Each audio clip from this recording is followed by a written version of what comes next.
My name is Sandy. This is my buddy JB. Hello. And Tricia is here too. Hi, everybody. Find us on Instagram at JBSandyATX. Same thing on TikTok. Grab the podcast version of the show. You guys know how to do all that stuff. And you can text us anytime at 737-301-9600. Again, that's 737-301-9600. I want to play a little game. There is an 80s band, and it's one of those bands that, in my mind, when you hear them, you know who they are. You know what I mean? Mm-hmm. There's certain bands that have a certain sound, and you hear it, you're like, oh, yeah, I know who that is.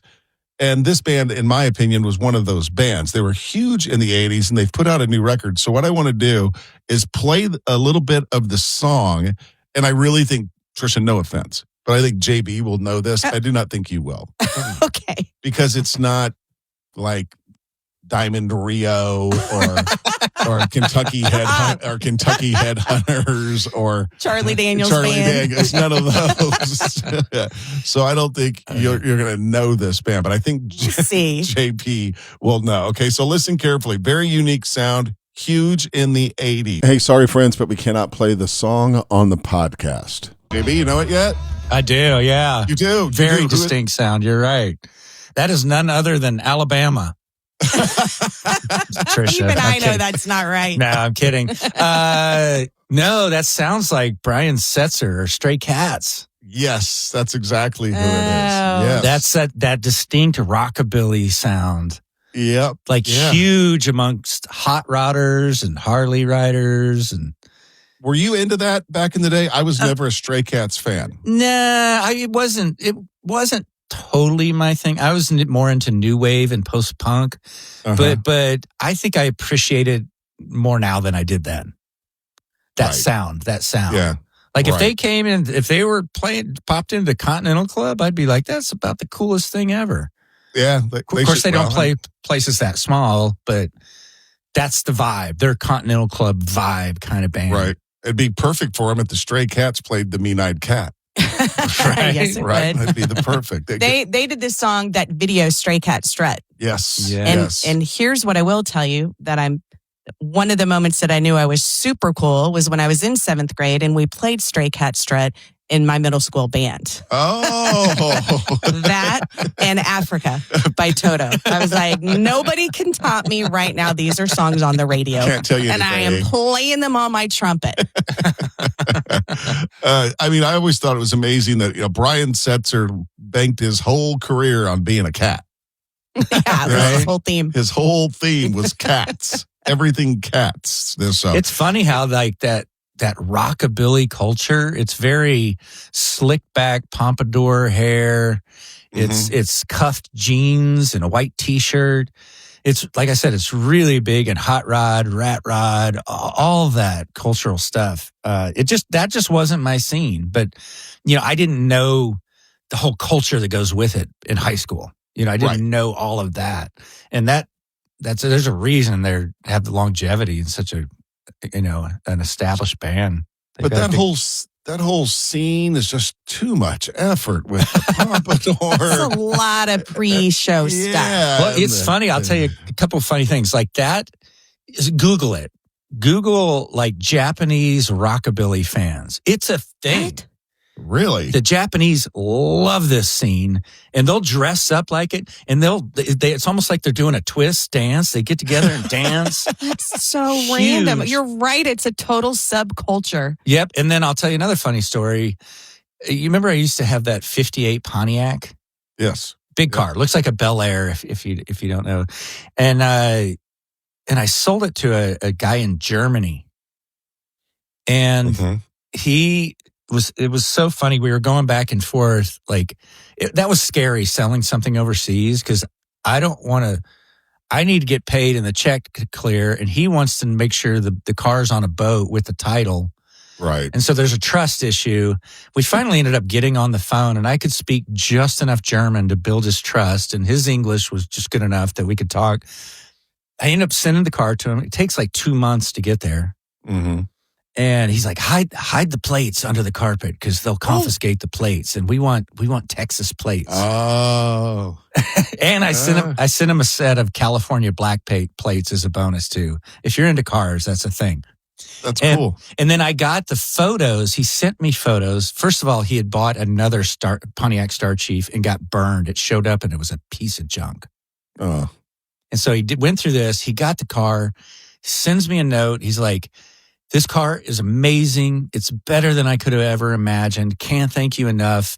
And he and his buddies dress up like Rockabilly and go out cruising. The whole thing, amazing. the slick back hair, the cuffed jeans, Really? Yeah, he sent me these With the pictures. Texas plate. Yeah, and I was like, He sent you that. photos? He sent them. I don't think I saved them anywhere, and I was trying to find them, but that just made my day. Like, I'm so happy that, like, I'm weird about cars, that they go to a good home. Yeah. That couldn't not have been better. So this guy has he's kind of like a cross-dresser. He dresses up in Rockabilly, Yeah. right? It's the same mindset. It's the same mindset. Right. A costume. Right? Yeah. Yeah. Sort of, a costume. Yeah. Speaking of that, Halloween Coming up. We got Halloween on Friday, right? Yep. Day after tomorrow. Yep. Trick or treat. Are we all set with chili dogs? Yep. That's our one. We don't have many traditions in this family, but that's the one that we do have is Ooh, I like that. chili dogs on Halloween. Before trick or treating, I got the chili dog head count. Mhm. We're going to have a group of about 5 people here. Then they're going to go trick or treating, and then I will steal the candy that I want out of their bags when they come back. Wait a minute. So some of Landry's friends are coming here first? Yeah. Oh, okay, cool. I love that. That's fun. Coming up next, Tricia has got the story we love. What do you have? All right, we're going to talk about who's headlining the Longhorn City Limits on Saturday before the Vandy game. All right, stay with us. Story we love is next. Need extra cash in your life? The $1,000 payday is back this morning at 9. 103.1, Austin's 80s station. Very, very well-known band playing Longhorn City Limits before the game on Saturday. Tricia's got the info for you and the story we love in just a moment. Yesterday was one of those gross hot days that we always get just before a cold front kind of comes in. It's always like hot and sticky and gross, and that was yesterday. But today's high only going to be 66, which is very welcomed. Very, very welcomed. Very welcome. JB sent us a text, on Sunday when it was still really hot, and you're like, just FYI, it's UGG season. Yeah, it was cool in the morning, which was a nice reprieve. But man, the women of Austin cannot wait to bust out the UGG boots. You're right. And flip their attire. It's like, well, hold on. We're not quite there yet. Hey, on the dude side of that, I move all my hoodie sweatshirts from the far right side of my closet to the middle of the closet. And I did that a little bit early too. Yeah. And you hang your straw hat for the winter. Yeah, that's right. Get your felt hat out. Get your felt hat out. If you're planning on going to the Longhorn game on Saturday, that looks pretty good too. High on Saturday, I almost said the wrong one, 74 degrees. The stories we love. So if you are going to go to the game on Saturday, UT versus Vanderbilt, it's an 11 o'clock kickoff. The Longhorn City Limits is having their free concert before the game at 8:30 a.m. A local band called the Night Owls is going to kick off the concert. And then after they're done, you can run over to the game. But if you want to see the big headliners, you need to run back over to the LBJ lawn as fast as you can, because 15 minutes after the game ends, the Beach Boys will be headlining the Longhorn City Limits concert. That's kind of cool. Pretty cool, right? Yeah. Yeah, free. The concerts are free during the season.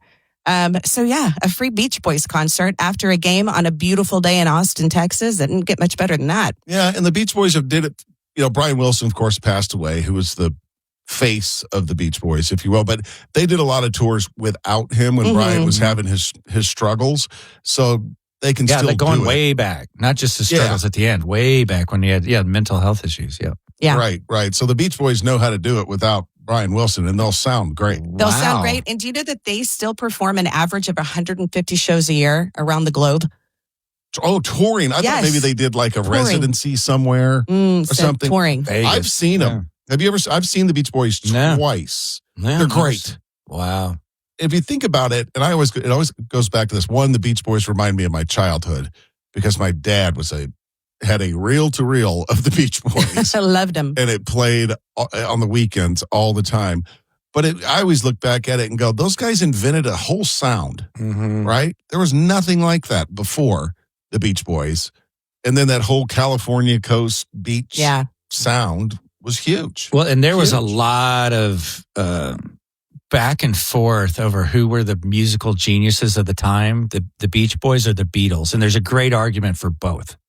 And McCartney always said that Sgt. Pepper's Lonely Hearts Club Band was their response to Pet Sounds. Because they were like, oh my God, this is so good. Mm-hmm.